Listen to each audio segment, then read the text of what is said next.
नमस्कार, मैं डॉक्टर श्रद्धा वशिष्ठ आपका हमारे YouTube चैनल सबकी शिक्षा में बेहद स्वागत करती हूँ। आज हम बात करने जा रहे हैं कि सेंट्रल स्कूल एडमिशन में अलग अलग कक्षाओं में एडमिशन के लिए बच्चों की कम से कम उम्र क्या होनी चाहिए और ज़्यादा से ज़्यादा उम्र क्या होनी चाहिए।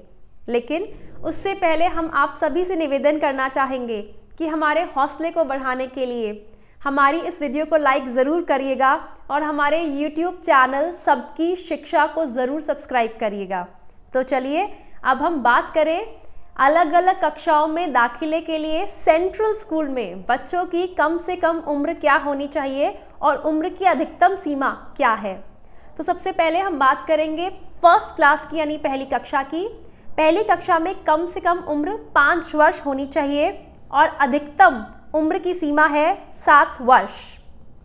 कक्षा 2 में एडमिशन के लिए कम से कम उम्र 6 साल की होनी चाहिए और अधिकतम उम्र की सीमा है 8 वर्ष। कक्षा 3 में एडमिशन के लिए कम से कम उम्र की सीमा है 7 वर्ष और अधिकतम उम्र की सीमा है 9 वर्ष। कक्षा 4 में एडमिशन के लिए कम से कम उम्र यानी जिसे हम मिनिमम एज कहते हैं वह हो सकती है 8 वर्ष और ज़्यादा से ज़्यादा उम्र होएगी 10 वर्ष। कक्षा 5वीं में यानी 5th क्लास में एडमिशन के लिए कम से कम उम्र 9 साल की होनी चाहिए और 11 साल से ज़्यादा बच्चे की उम्र नहीं होनी चाहिए, यानी कि 11 साल अधिकतम उम्र है कक्षा 5 के लिए, 5वीं कक्षा के लिए। छठी कक्षा के लिए कम से कम उम्र 10 साल की होनी चाहिए और अधिकतम उम्र की सीमा है 12 वर्ष। 7वीं कक्षा में एडमिशन के लिए कम से कम उम्र 11 वर्ष की होनी चाहिए और अधिकतम उम्र की सीमा है 13 वर्ष। 8वीं कक्षा में एडमिशन के लिए कम से कम उम्र होनी चाहिए 12 साल और अधिकतम उम्र की सीमा है 14 साल। 9वीं कक्षा में एडमिशन के लिए कम से कम उम्र होनी चाहिए 13 साल और अधिकतम उम्र की सीमा है 15 साल। उसी प्रकार से 10वीं कक्षा में एडमिशन के लिए कम से कम उम्र होनी चाहिए 14 साल की और अधिकतम उम्र की सीमा होती है 16 साल की। यह तो हमने आपसे बात करी पहली कक्षा से 10वीं कक्षा में एडमिशन के लिए कम से कम और ज़्यादा से ज़्यादा बच्चों की उम्र क्या हो सकती है। अब हम बात करते हैं 11वीं कक्षा की। 11वीं कक्षा के लिए कोई भी एज रिस्ट्रिक्शन यानी कि कम से कम और ज़्यादा से ज़्यादा उम्र का कोई भी नॉर्म केंद्रीय विद्यालय संगठन ने नहीं बनाया है, लेकिन उन्होंने कहा है कि बच्चे उसी साल में एडमिशन लें जिसमें उनका कक्षा 10 का रिजल्ट निकला है, यानी कि जिस साल में एडमिशन बच्चा लेना चाहता है उसी साल में पिछली साल का यानी कि 11वीं कक्षा में एडमिशन के लिए 10वीं कक्षा का रिजल्ट उसी साल निकला होना चाहिए, मतलब कि बीच में गैप ना आए।